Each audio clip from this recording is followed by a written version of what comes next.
Vous écoutez un podcast de EJR Radio, la radio pour tous.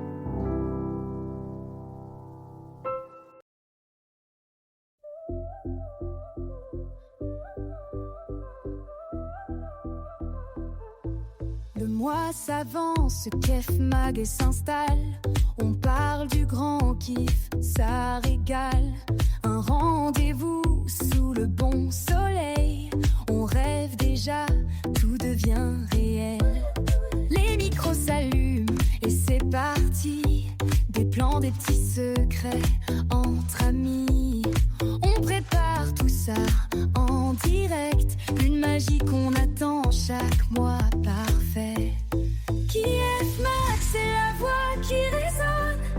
Le grand kiff, on en parle, on s'étonne.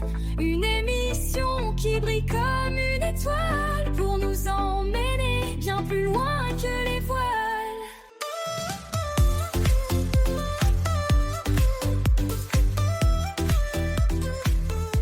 Bonjour à toutes et tous, bonjour à chaque auditeur et à chaque auditrice. On se retrouve aujourd'hui pour une émission spéciale Grand Kiff, un Kiff Mag. Et aujourd'hui, zoom sur l'histoire du Grand Kiff. Nous sommes aujourd'hui avec Anne-Laure Danet, Samuel Amédro et Geoffroy Perrinville, trois des piliers de l'organisation du premier Grand Kiff. Bonjour à vous tous. Bonjour. Oui, bonjour. Alors, est-ce qu'on pourrait commencer un petit peu à se présenter peut-être, Anne-Laure ? Alors, je suis pasteur actuellement dans l'Est-Var. Ça va faire envie à d'autres. Ça regroupe Saint-Raphaël, Draguignan et Saint-Tropez. Oh, tu pourrais nous partager un peu de soleil, s'il te plaît, et de chaleur. En envoie, vous pouvez venir avec votre maillot de bain et vos tongs. Oh, tu donnes bien envie, dis-moi. Bon, et alors Geoffroy, tu nous viens d'où ? Écoute, je pense que d'avoir commencé les grands kiffs, c'est porteur parce que moi, je suis à La Rochelle, où il fait vraiment très, très beau aussi. Donc, vous êtes bienvenus pour prendre un café sur le Vieux-Port. Voilà, donc je suis un pasteur à La Rochelle et l'île de Ré. C'est les deux paroisses dont je m'occupe. Super, merci. Et alors Samuel, toi, qui es-tu ? Moi aussi, je suis pasteur, pas du tout original. Euh, Je suis pasteur en région parisienne. Je suis président du conseil régional de la région parisienne. D'accord, eh bien merci à tous les trois. Et donc si on résume, trois pasteurs qui en ce moment même sont à trois coins de France différents. Et puis moi, ma première question, c'est quelle est votre histoire commune avec le Grand Kiff ? À l'époque, je terminais un contrat aux éclaireurs unionistes où j'étais responsable responsable programme. Enfin, j'étais membre de l'équipe nationale. Et donc, c'était l'époque des emplois jeunes, donc on a un contrat de 5 ans. Et dans l'entretemps, alors je participais aussi au réseau jeunesse de l'Église réformée à l'époque. Et donc, il y a eu beaucoup de réflexions, on en reviendra peut-être après, sur les dynamiques autour de la jeunesse, et dont la volonté d'avoir cette mission pour la dynamique des jeunes dans l'Église réformée, avec en point de mire là, un événement, un grand camp, un grand rassemblement. Et donc, j'ai travaillé pendant 4 ans en tout, hein, dont la partie de préparation de cet événement. Voilà. D'accord. Ah oui, donc effectivement, on a vraiment en tout cas pour l'instant, un des piliers de l'organisation du Grand Kiff. Et toi, Samuel, alors quelle est ton histoire avec le Grand Kiff ? En fait, moi, j'étais un des organisateurs des rendez-vous de la jeunesse en 2000, autour de débat 2000 débat, et on avait fait tout un rassemblement à Lyon, toujours, déjà où j'étais pasteur, un rassemblement des responsables. On avait eu Paul Ricoeur, des gens comme ça qui sont venus travailler avec nous sur la jeunesse. Et puis, on avait écrit avec l'équipe jeunesse, de Réseau national jeunesse, le projet éducatif de l'Église réformée de France pour la jeunesse. On avait écrit ça avec Guillaume de Clermont à l'époque. Et puis, voilà, il y a eu beaucoup de choses où on avait agité des idées autour de la jeunesse au niveau du synode national, avec un slogan « Une église pleine de jeunes, ça se sent ». Et puis voilà, l'idée d'un rassemblement jeunesse nationale est née aussi avec mon copain Éric Gallia, qui à l'époque déjà faisait pas mal de musique, et on a beaucoup rêvé autour de ce programme. Super. Ah oui, ça fait effectivement du monde. Et alors, quelle était ta place dans cette équipe? Alors moi, à l'époque, je travaillais au siège de l'église, réformée, et j'étais responsable de ce qu'on appelle la coordination édifiée-formée. C'est-à-dire, faire mener de la réflexion dans les paroisses sur tout ce qui fait la vie de l'église, assurer de la formation et puis surtout, c'était l'animation enfin pas surtout, mais c'était aussi l'animation de tous les réseaux qui existaient. Alors il y avait des réseaux de par exemple, les ministres qui étaient, spécialisés en postes bibliques, par exemple, ceux qui étaient en catéchèse, ceux qui étaient en jeunesse, et voilà, donc il y en avait comme ça toute une série et il s'est trouvé que donc les permanents qui étaient Ruptichi, donc au siège, participaient pour un temps au Conseil national et il y a eu, comme l'a dit Samuel, des remontées des régions, des synodes régionaux sur, la question jeunesse. Comment est-ce qu'on avance dans notre église sur la question jeunesse? Et il y a eu en parallèle donc ce travail qui avait été fait à Lyon, qui avait été fait avec les responsables jeunesse que Samuel avait piloté. Donc ça, c'est arrivé aussi au Conseil national et celui-ci a décidé d'organiser un grand événement jeunesse, mais en donnant en tant qu'à la coordination et défis formés, carte blanche. D'accord. Oui. En disant: Vous organisez un événement jeunesse». Donc c'est revenu au réseau, national jeunesse, donc là, il y avait évidemment, Samuel, il y avait Éric Gallia, enfin ceux que tu l'as nommé, Marc Scheffer qui après ensuite s'est occupé du Grand Kiff, hem et puis très vite, moi je suis revenue vers le Conseil national en disant: «C'est une idée formidable, mais ça peut pas être géré uniquement avec les équipes que nous avons parce qu'on est tous engagés dans des tas de choses. Donc il nous faut un chargé de mission jeunesse à plein temps». Et là, Geoffroy apparaît. Et là, Geoffroy apparaît. C'est-à-dire ce qui a été formidable, c'est que le Conseil national nous a donné vraiment les moyens d'organiser cet événement, heu et ils ont accepté donc d'avoir, un chargé de mission jeunesse, ce qui était quand même, aussi, bon, une manière de dire: Cet événement, on y tient, on vous soutient et allez-y, quoi, hein». Et c'est comme ça on a commencé à travailler là avec Geoffroy et puis très vite, on s'est tourné vers Samuel, qui était très, très impliqué dans l'animation en jeunesse, qui a amené Eric et d'autres, Marc et cetera. L'idée, c'était de former une équipe pilote et puis de réfléchir. Très vite aussi, on s'est dit, sur Lyon, on n'a pas tellement réfléchi, très longtemps sur le lieu. Donc ça a aussi déterminé, l'équipe, parce qu'à ce moment-là, c'est Samuel qui était à Lyon.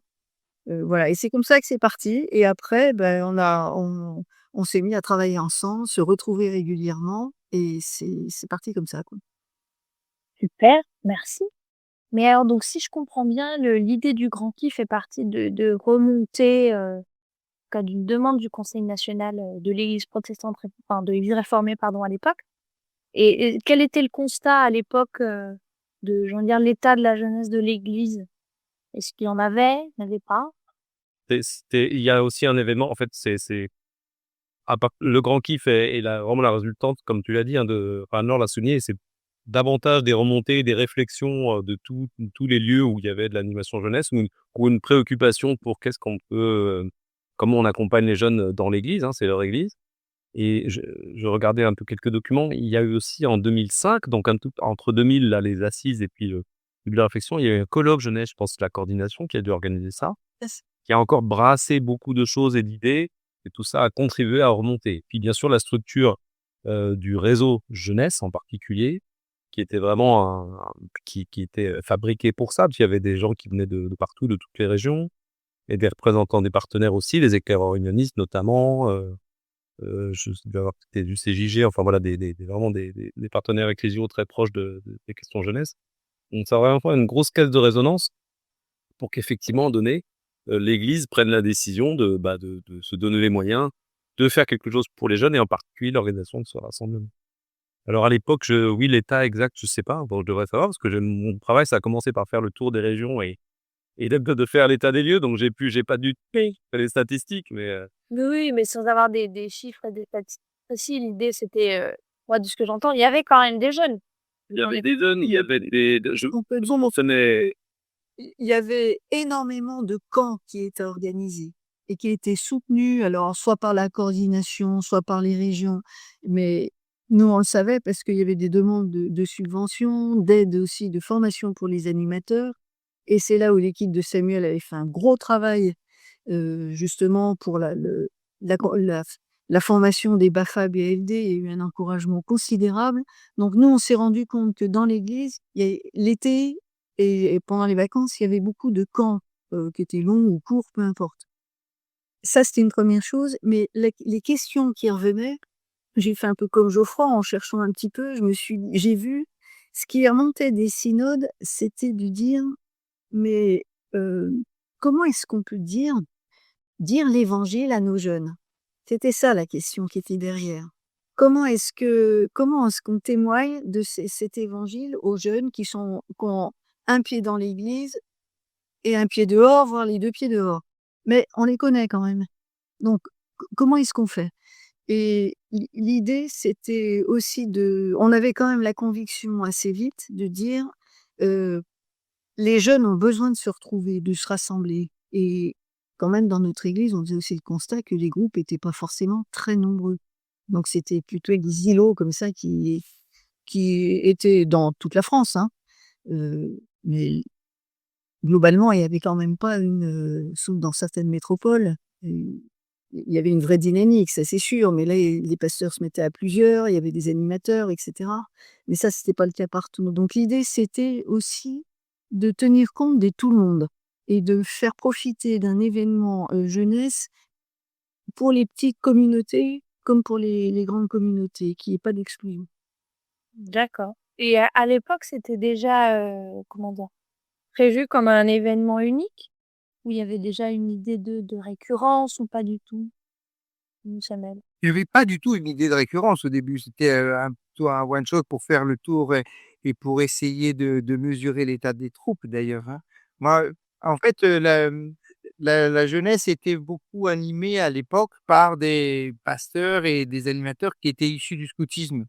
On avait beaucoup été, dans les réseaux EU, et donc c'est pour ça qu'on avait une culture de camp.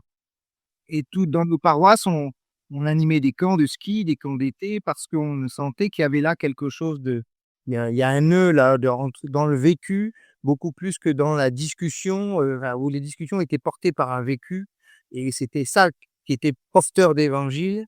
Ce qui nous avait fait tout ce travail sur le projet éducatif de la jeunesse, les assises de la jeunesse nous avaient montré que, il y a quelque chose qui devait être vécu pour pouvoir être parlé après.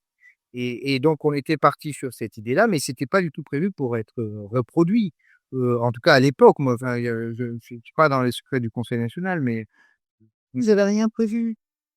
Et ouvert, c'était ouvert. Fallait en tout cas faire un événement. Après, j'avais pas dit ni oui ni non d'ailleurs. mais peut-être l'idée vraiment que, l'événement soit, essentiellement, l'occasion de mettre des gens en marche ou de relayer des dynamiques. Donc, à la fois évidemment, j'allais dire presque logistiquement, techniquement et même en parapluie sur tout point de vue, bah, c'était un objectif à atteindre et à réaliser, mais vraiment intrinsèquement, c'était qu'il y ait un après quoi, que des groupes se lancent, que des dynamiques se reforment. Il y avait de mémoire, je me souviens, il y a quand même pas mal effectivement d'événements dans chaque région, il y avait au moins un rendez-vous des jeunes, hein, que ce soit la Toussaint, les petites vacances. Donc je m'en souviens parce que ça a été assez utile pour pouvoir, rencontrer le plus de monde possible très rapidement quand j'étais en mission. Et puis du coup, d'où l'idée de ce réseau parce que les gens se retrouvaient, pour partager un petit peu tout, partager les idées, le désir.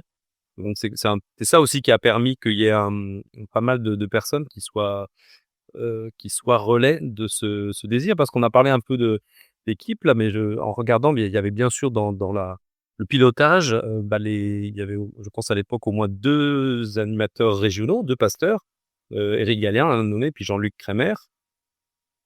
Et puis on a travaillé aussi très rapidement puisqu'ils étaient beaucoup au réseau avec des partenaires, donc les éclaireurs unionistes, c'est Adrien Fouchy qui représentait la délégation et puis la Fédération de l'entraide protestante aussi qui a travaillé avec nous et c'était Nicolas Coiffier, c'est encore issu des éclaireurs pionnistes et pour l'entraide à l'époque.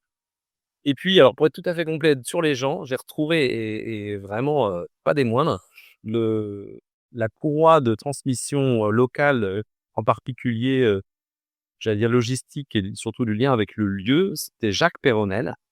Un excellent souvenir de travail avec Jacques, c'était formidable. Il a fait tout le travail de lien avec le Crous, notamment pour les questions d'hébergement qui étaient pas simples. Mais c'est un ancien des éclaireurs unionistes. Et oui. Moi, j'avais connu à la région Rhône-Alpes à l'époque, quand j'étais en Bas-Languedoc. Donc, on avait fait accepter tous les copains, tous les relais. Donc, on avait organisé des événements. Ben, les scouts avaient un savoir-faire, d'ailleurs, un savoir-faire que peu de gens ont dans l'église. D'organisation logistique et pédagogique. Et comme on était à Lyon, on a profité aussi du réseau de ces compétences lyonnaises. Donc, Samuel les centralisait puisqu'il était pasteur à l'époque là-bas. Et c'est vrai que là, ça faisait un réseau de compétences phénoménal. La réussite, elle est aussi due à tous ces gens qui sont restés dans l'ombre, qu'on n'a pas vus, hein, mais qui ont fait du bien, qui ont ouvert des portes administratives, sécurité, etc. Et ça, c'était indispensable. On avait cette équipe, nous, qu'on avait montée au niveau national, mais il y avait aussi cette équipe locale. Et l'articulation entre les deux s'est vraiment très, très bien passée. Et la réussite de ce premier grand kiff, elle est aussi due à ça. C'était l'époque aussi où l'équipe jeunesse régionale de Centrale-Peu-Rhône, et Pascal, qui était à la technique, s'en souvient, a été très, très, très active et très motivée et très motivante. Il y avait beaucoup de gens dans les paroisses qui étaient membres de cette équipe jeunesse régionale avec des noms dont on entendra encore parler, comme Christian Bailly ou Stéphane Bachmann ou des gens comme ça qui étaient déjà très actifs dans tout ce réseau. Effectivement, et à Lyon, on avait la chance d'avoir un peu une dream team à l'époque pastorale où il y avait Anne et Olivier, Anne Fernandez, Olivier Roduval, il y avait Guillaume de Clermont, j'y étais, enfin, et donc on était copains depuis toujours, et donc c'est très utile pour porter une équipe, hein, pour techniquement être au rendez-vous. Donc là, si je résume, vous avez une commande du Conseil national, une équipe, la Dream Team, Natal Samuel, un lieu, bon, et un objectif de rassemblement, et j'ai envie de dire question qui taraude, je pense, beaucoup de gens. Est-ce que vous avez déjà une idée de nom à l'époque? Et si oui, quel... Dans le dispositif, faut quand même, je reviens dessus, pour mentionner le réseau, qui a vraiment, c'est un travail, le pilotage, il était nécessaire parce qu'on pouvait pas être toujours 20 à orienter, décider, faire les points, mais le réseau, et notamment le réseau, a contribué à travailler la thématique. Alors je consultais mes petites notes à l'époque, c'est assez rigolo parce que c'est des choses que j'avais complètement oubliées. C'est-à-dire que 2009, quand on a déterminé le moment où allait se passer le moment où allait se passer le rassemblement, 2009, c'était aussi l'année Calvin, là, parce qu'il y avait un anniversaire, et au départ, nos réflexions, elles tournaient autour de ça. Je sais pas si tu vous souvenez, hein, mais Oui, complètement, oui. et donc avec des choses, qui étaient pas simples parce que décliner pour les jeunes, réformer le christianisme, réformer, la culture, l'appartenance, et cetera. Donc je me souviens d'un brainstorming autour de ces dimensions-là, et puis après ça a pris effectivement de une allure un peu différente quand on a continué à un peu à labourer avec le réseau jeunesse et à trouver, une vraie approche qui soit, directement qui parte des préoccupations des jeunes. Il faut aussi rappeler que du réseau jeunesse, il y avait quand même des représentants de toutes les régions. C'était une représentation nationale. Donc déjà, on avait une photographie de ce qui se passait. Et puis tous nos partenaires, comme Geoffroy l'a rappelé, il y avait les éclaireurs, il y avait la Fédération de l'entraide, etc., etc. Il y avait du monde, hein, dans ce réseau. Paladin, ça, les CUV. Et ceux qui organisaient des camps, ils étaient là, hein. Et donc, c'est vrai que là, ça faisait un brainstorming qui était très créatif parce que c'est des gens qui avaient l'habitude de travailler avec les jeunes. Moi, je me souviens très bien aussi de la discussion autour de quelque chose de la fierté d'appartenir à cette église réformée et qui a donné naissance un peu, on est allé rechercher dans la déclaration de foi ce qui était le cœur pour nous de l'évangile. et on est revenu sur Jean 3,16, disant, bah, ça fait partie de notre, déclaration de foi, et donc, autour de jouer la fierté de faire partie de cette église, sa déclaration de foi, quel est le cœur de l'évangile et d'où le côté Dieu aime le monde et donc autour de Jean 3,16 et vraiment Dieu aime le monde était le cœur même de la thématique qui a émergé de toutes ces discussions, ces brainstorming, et et on voit tout de suite arriver, le nom est né de cette thématique. Il est né après coup et du coup, ça avait pas du tout c'était pas prévu pour que le nom devienne une marque d'apogée, mais ça touchait juste la thématique qui était «Dieu aime le monde». Et c'était pour nous un enjeu spirituel fort, hein, de partager ça avec la jeunesse, et c'était vraiment je sais pas si Anne-Laure et Geoffroy vous confirmez, mes souvenirs, mais ce débat-là était aussi au cœur de la déclaration de foi de l'ERF de l'époque. Et puis dans ce questionnement, comment partager, témoigner de notre foi, comment dire cet évangile aux jeunes, et on est arrivé exactement ce que tu viens de dire Samuel, au cœur de ce qui fait notre foi, c'est cet amour de Dieu. Et après on l'a mis en version jeunesse, je dois dire aussi que ça a été des séances, très amusantes. Ah déjà, on se marrait bien. C'est su et donc là, dans l'effervescence, effectivement, le nom «Le Grand Kiff» est arrivé aussi, sur une manière de dire l'amour de Dieu pour le monde, le grand amour de Dieu pour le monde et c'est né comme ça, mais aussi parce qu'au fond d'une grande rigolade, hein. Oui, même si après cette, magnifique intuition a subi, mais normalement le feu de la critique en disant: «Mais est-ce que ça fait trop d'hédonisme, mais le kiff c'est au» alors il y en a qui ont dit: «Le kiff c'est aussi de la drogue» et cetera. Alors on dit: «Mais quand même dans un ancien très ancien langage quand même» donc mais bon c'était légitime qu'il y ait une vraie interrogation pour savoir si cet appel à plomb sur lequel on allait construire vraiment la communication, elle allait passer. Bah, c'est ce qui peut être sympa de voir qu'aujourd'hui, puisque le rassemblement a eu d'autres, d'autres suites, que le nom est resté. Sinon, on aurait dit: «Bon, on va appeler ça autrement». C'est-à-dire à l'époque, on peut peut-être dire que le mot commençait à être dans le langage courant des jeunes. Peut-être pas de la génération au-dessus. Pour nous, c'était un peu compliqué. Après, c'est venu, bon, ils nous ont fait confiance et puis voilà, quoi. On sait que cette question est ressortie au synode régional en région parisienne cette année où les gens ont lancé un vœu en disant: «Il faudrait changer ce nom, cette jeunesse qu'on pousse à fumer de la drogue». Et c'était des gens aux cheveux blancs, hein, qui disaient ça. Ils disaient et les jeunes étaient stupéfiés, enfin les gens qui étaient là, cette génération-là, mais ça ne veut pas dire mais pour personne, pour aucun jeune, ça veut dire ça. De quoi vous parlez ou mais c'était surréaliste. Là, cette année au synode régional en région parisienne, ils ont voulu débaptiser le Grand Prix. C'est exactement ce que j'allais te dire. J'ai appris ce soir grâce à vous, mais c'est bien, je me coucherai moins que le kiff peut aussi être une expression désignant de la drogue. Et donc, voilà, je l'ai appris. Geoffroy, c'est dans un ancien temps. Donc, Non, mais en fait, pour ta culture, kiff, c'est un mot arabe qui veut dire donc le shit, voilà, je cherche le cannabis. Vous êtes des spécialistes, ça se voit, hein. Comme on sait bien faire.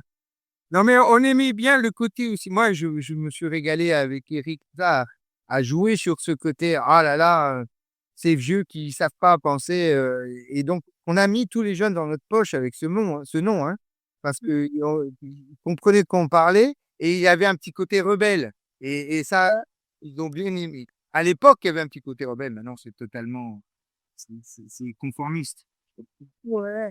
Et quand vous parliez de jeunes, vous aviez déjà une idée de la tranche d'âge de jeunes que vous visiez ou c'était vraiment, ouais? je pense reprendre la déterminer très tôt, hein. Et puis même le nombre, on avait un horizon quand même, hein. En fait, on s'est dit, moi, on en a marre des rassemblements jeunesse qui sont organisés avec des horaires de vieux. C'est-à-dire de commencer à rassembler la jeunesse en faisant les activités à 7 heures du matin, ça va pas du tout. Il faut commencer à 10, 11 heures et puis on termine à 3 heures du matin si on veut. Et donc pour ça, on pouvait pas se permettre d'avoir des mineurs. Je- On voulait pas, on voulait que des majeurs. C'est le deal de départ, c'était 18, 30 ans. Je sais plus, même si on a les 30 ans, c'est 18, 25. Mais on prenait que des majeurs. Je sais plus, on a dû effectivement mettre un petit peu d'eau dans notre vin parce que j'ai un souvenir, parce que donc on avait, réservé un lieu ça s'appelle le Double Mix. Je sais pas si ça existe encore à Lyon. C'est un lieu de spectacle et tout et on avait investi, je me souviens très bien, on avait une petite table en haut et c'est un moment très, très, que j'ai en mémoire avec vous 2 là, Anne-Laure et Samuel. Je fais le point sur les hébergements parce que c'était assez complexe au Crous, il y avait plusieurs sites. Il fallait pouvoir laisser les groupes entre eux, mais aussi vérifier les mineurs et les pas mineurs justement, les quelques-uns là et bon bah, voilà, à l'époque j'avais, on avait des fichiers Excel, hein. C'est qu'après qu'on a fait appel à des gens un peu chevronnés pour, s'occuper de bases de données, mais bon, on avait les fichiers Excel pas trop mal. Sauf que j'avais fait l'erreur de les transférer d'un système, Mac à un système PC et un ultime point, je crois juste avant que ça démarre, je m'aperçois que parce qu'il y avait un problème de date dans le Excel entre Mac et PC. Tout est décalé, tout est sans dessus dessous et alors là, c'est moment émotion, mais tous les 2, je me souviens très bien de votre confiance. Que moi mon cœur s'est arrêté quelque temps, quoi.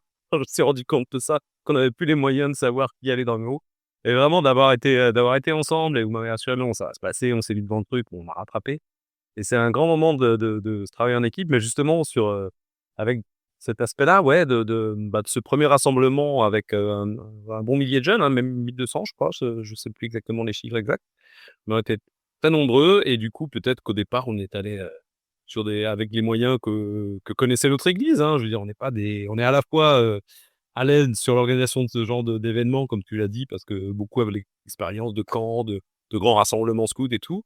Mais là, on touchait du doigt une organisation avec des certaines complexités, donc mais ouais, ça s'est bien passé quand même. Mais ce qu'on avait fait quand même, c'est qu'on avait, dit pour les mineurs, on en avait quand même quelques-uns, ils venaient avec leurs animateurs et ils étaient sous la responsabilité de leurs animateurs, pasteurs, enfin bref, c'était leur groupe, pour tout. Pour les repas, pour les logements, alors nous, on fournissait tout, mais ils étaient sous la responsabilité de leurs animateurs et comme ça, nous, on n'avait pas non plus de problème de sécurité. Alors, ils sont venus par petits groupes, hein, c'était des groupes de 10, c'était des groupes de voilà.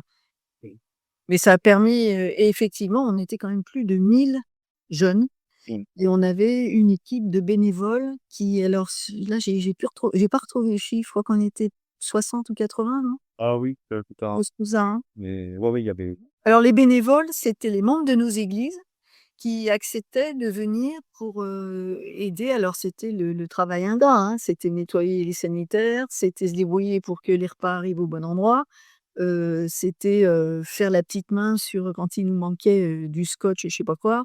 C'était mettre des fichages et franchement, eux aussi, il faut les saluer parce qu'ils ont fait un travail remarquable, une présence qui était toujours, de bonne humeur, efficace et puis, ils se sont très bien entendus entre eux aussi. Ouais, super. Bah, merci beaucoup pour toutes ces petites, anecdotes, sur la préparation de ce premier grand kiff. On va marquer une, pause musicale et nous allons notamment entendre la musique officielle de ce premier grand kiff. Voilà, donc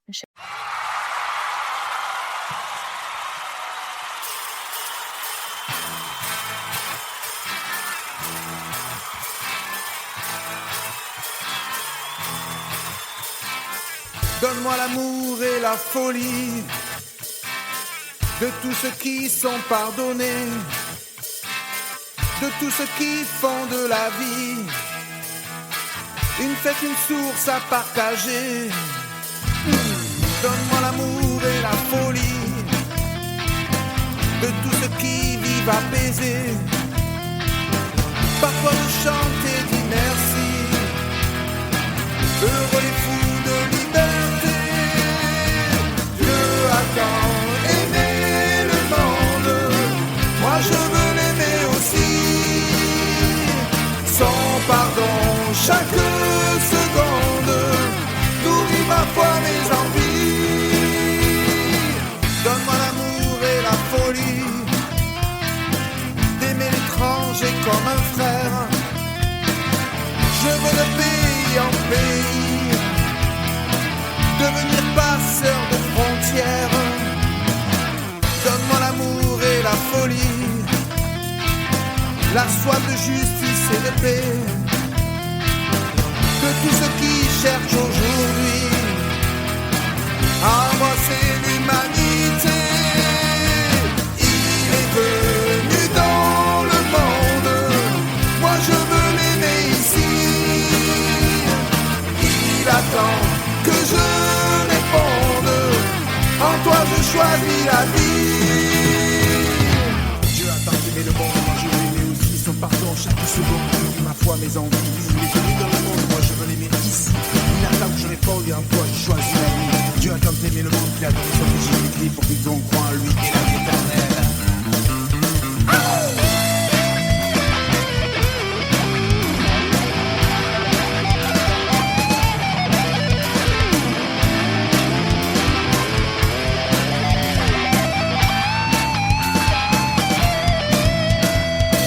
Donne-moi l'amour et la folie de ceux qui osent encore kiffer.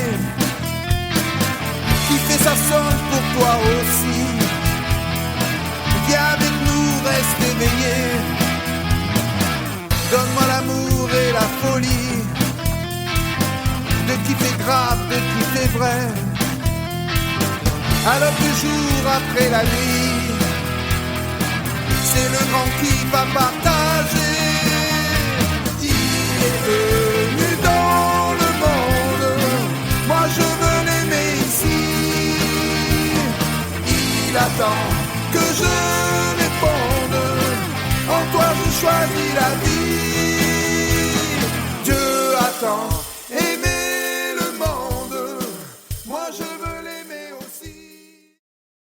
Bon, mais alors, parce qu'on a parlé tout à l'heure de plein de choses, mais combien de temps a duré toute cette phase d'organisation?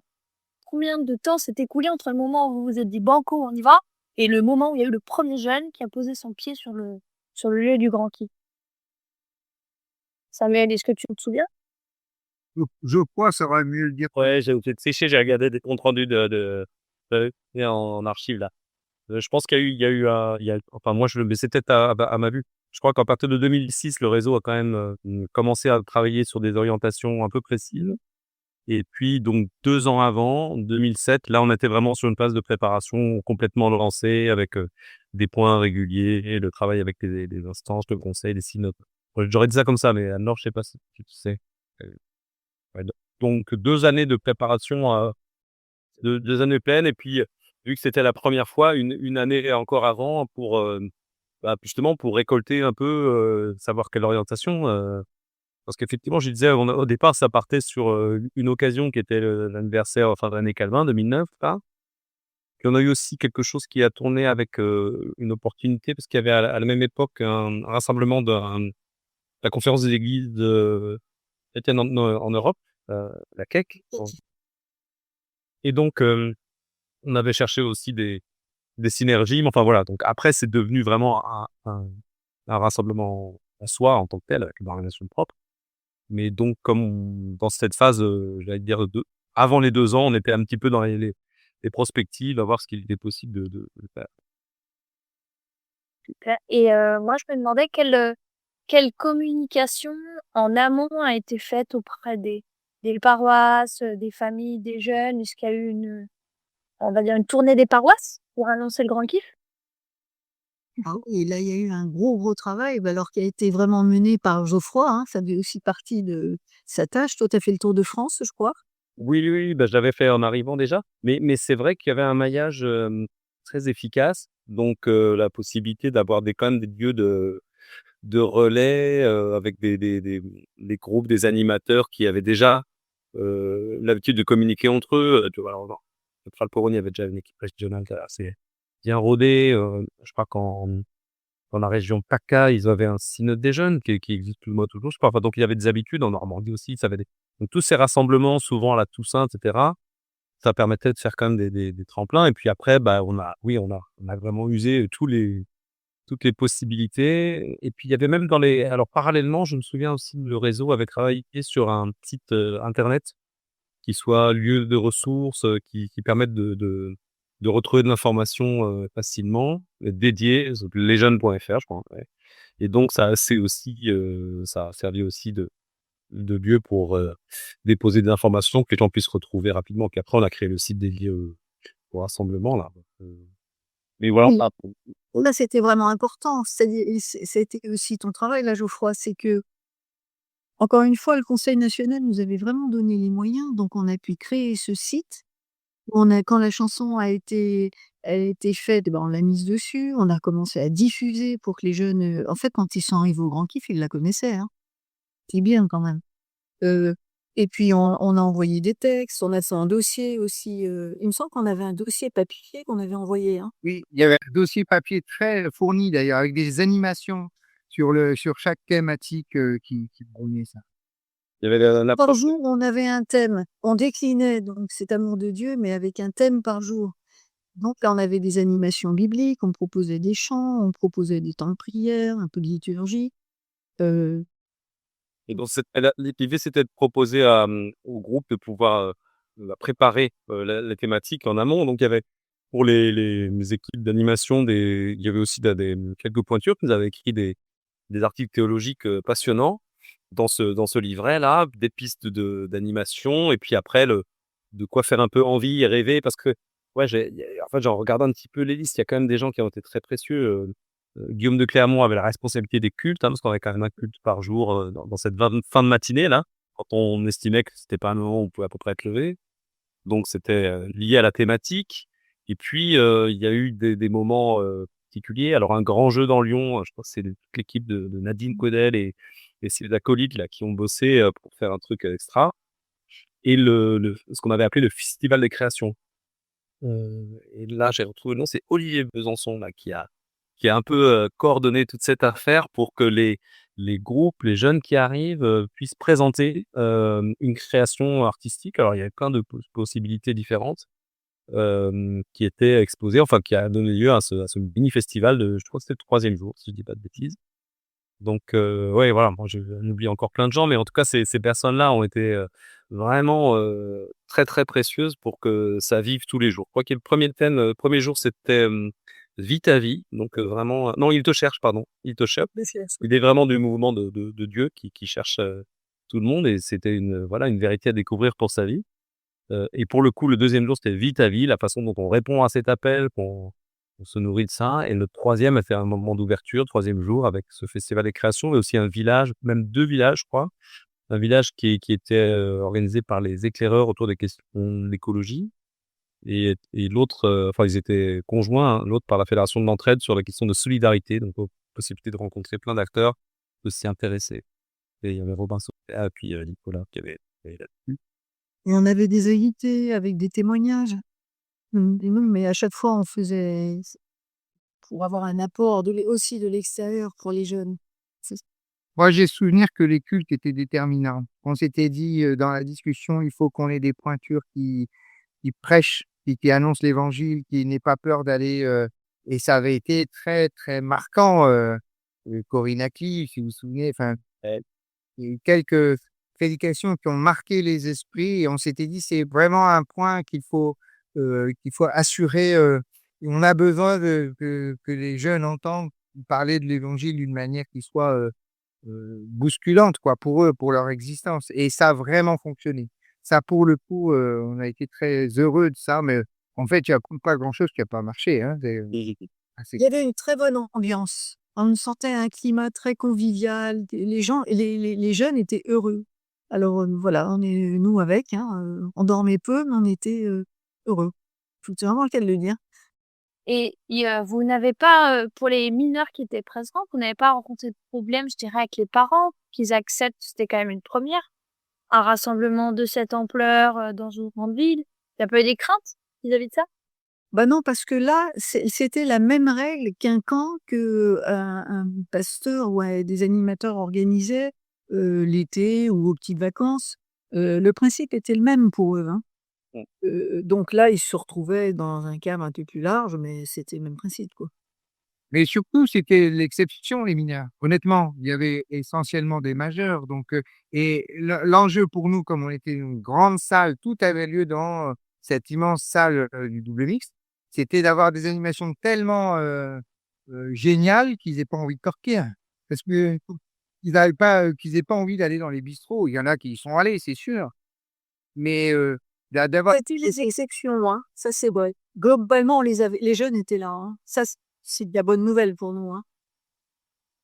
ça bétonnait, l'animation était extra et la musique, l'animation. Les animateurs, il y avait Marc Schaeffer et qui d'autre? Et Samuel Rillard qui Tu vois, Daniel, regarde, Zeke, donc Corinne Aclis, c'était le trio. Je me souviens qu'ils ont fait l'ouverture arrivé en maillot de bain avec une planche à voile sous le bras en disant c'est où Branqui. Enfin, c'était assez rigolo.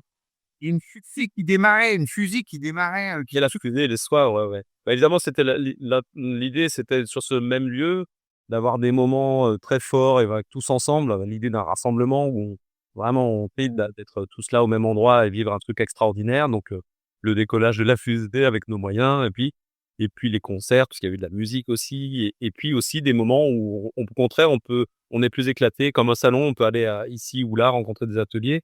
Il y avait pas mal de propositions intéressantes. Le voyage au pays de la foi, là, le labyrinthe, là, c'était vraiment chouette. Il y avait C'est un coin où on pouvait se poser, il y avait une sorte de cafétéria Ce et qu'on avait fait aussi, c'est qu'on avait repris des bonnes idées qui avaient déjà été expérimentées, ailleurs. Par exemple, c'est Marc Schaeffer qui avait amené, au Pays de la Foi, là, hein.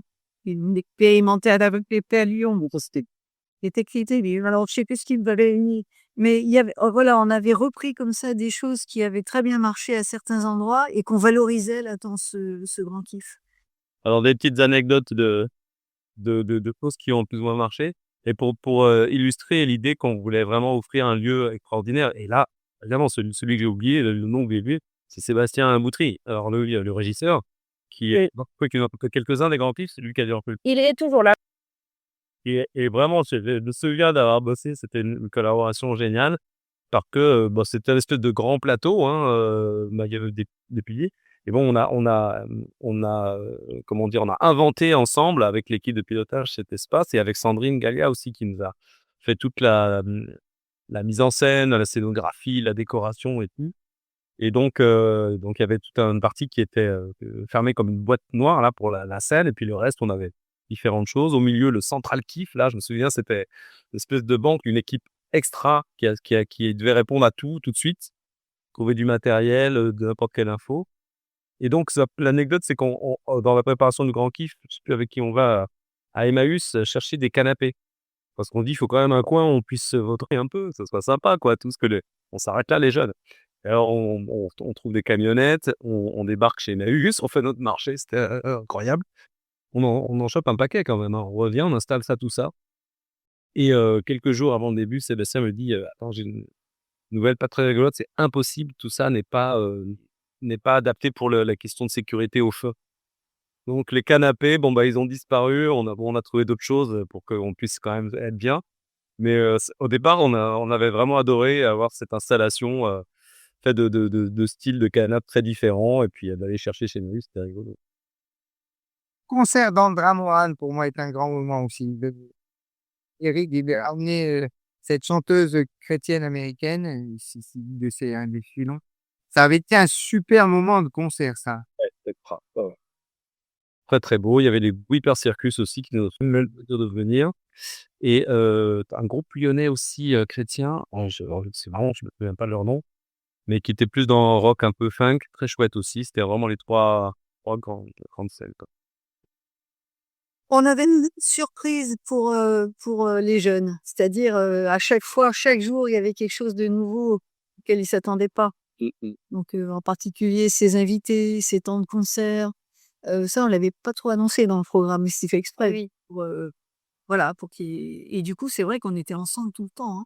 Et justement, quel était le retour des jeunes sur l'événement? Et quels ont été les retours qui vous sont remontés après? Moi, j'ai rencontré il y a un mois, j'ai rencontré un couple qui s'est rencontré au premier Grand Prix, qui s'est marié, qui a fait 3 enfants.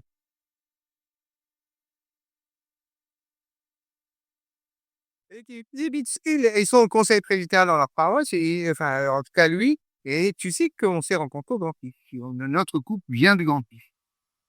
Eh ben, écoute, ça c'est la fin du bilan. Voilà, on se dit. Non, mais c'est intéressant, je vois, parce qu'évidemment, il y a eu d'autres après, et ça, c'est chouette. C'était, d'autres aventures qui ont évolué et mais c'est vrai que c'est né dans un moment, Et d'ailleurs, c'était vraiment, au cœur du projet éducatif là de qu'on avait enfin que vous avez écrit en 2005, que le réseau jeunesse a élaboré avec vous, Samuel et Guillaume. La question du de vivre des moments ensemble, c'est un peu bête à dire aujourd'hui, parce que ça nous semble un peu évident, mais de dire que l'église, elle est pas que entre les murs du temple. C'est quand les jeunes, pendant le week-end, ils se tombent, c'est eux l'église là-bas aussi. Et donc cette idée de vivre des camps, des moments ensemble, où tout est important pour découvrir ce que fait, l'évangile et la foi en Jésus-Christ, heu et ben, c'est un peu là-dedans qu'elle est. Donc ce rassemblement, voilà, c'était l'idée d'offrir ces moments-là. Heu, Bah, c'est vrai qu'entre-temps, là, on voit dans le bilan, si on tire un petit peu là, il y a moins d'organisations de camps, il y en a qui continuent à le proposer, c'est vraiment super. Donc, bon, faut ça on pourrait réfléchir. Est-ce que c'est encore un rassemblement comme ça qui répond à quelque chose? Parce que vrai en tout cas, pour le 2009 là, c'était une évidence que ce temps de rassemblement, de vie, commune allait permettre de créer un tremplin, de faire vraiment un élan pour la suite.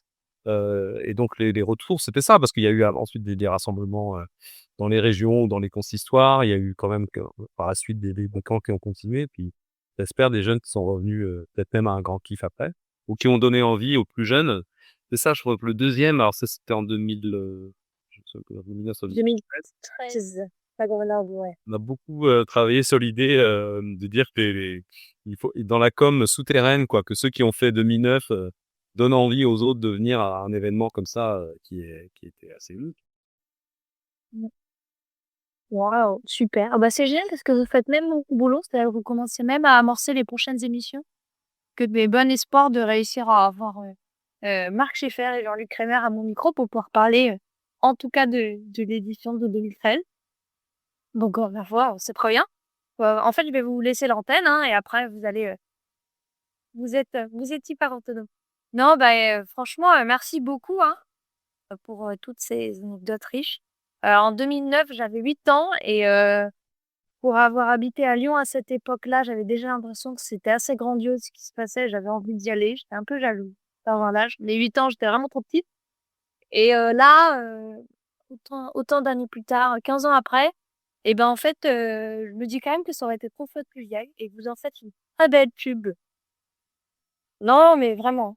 Bah, pour nous aussi, ça a marqué quand même, un moment fort dans l'église et puis d'investissement et aussi de ce qu'on a pu recevoir. Moi, j'ai été très ému. Alors c'est un petit moment perso, mais donc j'étais pas, pasteur, hein, j'étais vraiment chargé de mission, mais avec la perspective du ministère et vraiment à la fin du grand kiff, donc l'idée que la mission devait durer encore 1 an pour faire un peu le service après-vente, s'assurer et cetera, et après donc la perspective, c'était pour moi de travailler avec la commission du ministère, entrer en paroisse. Et donc en 2010, quand je suis entré dans le ministère pastoral, j'ai relu cette expérience vraiment comme, cette grande équipe là, tous les gens qui sont engagés dans l'animation, dans les responsabilités, de tout. Je crois que c'était plus de 60, hein. Je me demande si on était en tout avec les intervenants, il y avait bien 200 personnes. En tout cas, avec le cœur là de ceux qui ont participé à tout, la soixantaine de personnes. Pour moi, c'était ma première église, quoi. J'ai vraiment relu comme ça en 2010. Au lendemain, quand les jeunes sont repartis, bah, il y avait tout le travail de démontage et de fin.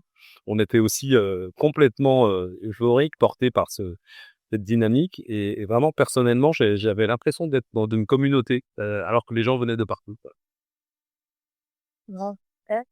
Samuel et Anne-Laure, vous auriez un petit mot pour clôturer? Je pense que, comme Geoffroy, il y a le bonheur d'être, en église et quelque chose comme une joie imprenable. On était portés par, un enthousiasme d'être ensemble et de le faire et on a surfé sur les difficultés en se disant: «T'inquiète pas, c'est entre les mains du grand patron, ça va marcher, ça va je ne sais pas pourquoi ça va marcher» et on a été portés par ça. Il y avait une sorte de foi indestructible en nous et c'est vraiment, fondateur ça de et y compris pour les jeunes. Je veux dire qu'on n'était pas, les organisateurs d'un côté et les jeunes de l'autre. C'est-à-dire que je pense que pour tout le monde, ça a été, fondateur spirituellement, heu, ecclésialement, amicalement, mais spirituellement aussi, on se sentait porté par l'amour de Dieu dans l'organisation, dans la réalisation et dans les souvenirs qui en restent et ça pour moi, c'est on a suivi notre vocation. Et je dirais aussi dans la même ligne que cette entente qu'on a eue, nous, au départ, avec cette équipe de pilotage et puis après qui s'est un peu élargie, les jeunes nous ont dit que ça s'était senti, ça. Et c'est vrai que nous, dans nos préparations, on avait entre nous aussi, on avait des temps de réflexion biblique, on avait des temps de prière, on l'apportait aussi spirituellement. On a chacun a donné tout ce qu'il a pu, mais en même temps, c'est vrai que ça nous a élargis à la fois dans les rencontres, dans notre foi aussi et ça, je suis persuadée que c'est vraiment, l'élément qui a aussi, tout déclenché parce que non seulement on y croyait, mais on savait aussi pourquoi on le faisait et du coup, ben, cette solidarité, même s'il y a eu tout n'a pas été simple, hein, parce qu'il y a eu des obstacles, hein, au fur et à mesure, qu'il a fallu aussi, régler, mais ça fait rien. On y allait quand même et moi je retiens ça, hein, c'est que cette entente, je l'ai entendu beaucoup des jeunes qui nous ont dit: «Mais c'est incroyable, vous vous entendez tellement bien». Du coup, ça donne une ambiance qui est fluide, qui est sympathique, qui est, conviviale, qui est pleine de joie et cette joie, nous, on l'avait aussi, ben, par dans le message aussi qu'on portait. C'est le fait de dire, heu Dieu aime chacun, bah, on l'a aussi pris pour nous, on l'a pris pour l'autre. J'ai envie de dire, on s'est apporté l'évangile les uns aux autres et ça a fait boule de neige, quoi.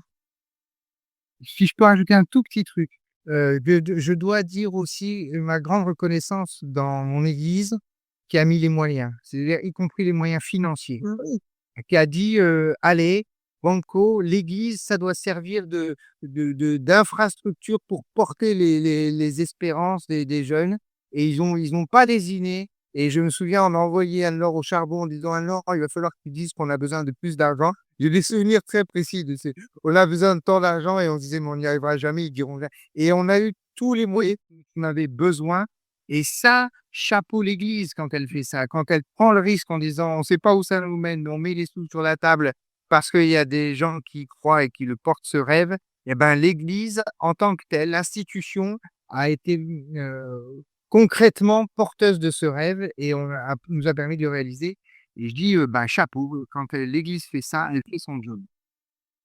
c'est clair. Bah, merci, à tous les 3 pour, ces anecdotes, ces témoignages sur, l'organisation du Grand Kiff, mais pas que, hein. On voit bien que cette, organisation du premier Grand Kiff allait bien plus loin qu'une simple organisation événementielle, on va dire. Et bah, écoutez, pour nos auditeurs et nos auditrices, on se retrouve, prochainement pour une nouvelle émission Kiff Mag et puis surtout, on se retrouve au mois de juillet pour le prochain Grand Kiff et justement, nous allons se laisser sur la nouvelle musique pour l'édition 2025 du Grand Kiff, composée par Lucas de Guillaume et Alexis Debay, qui notamment sont des jeunes issus du Grand Kiff. Comme quoi, le Grand Kiff continue encore et toujours.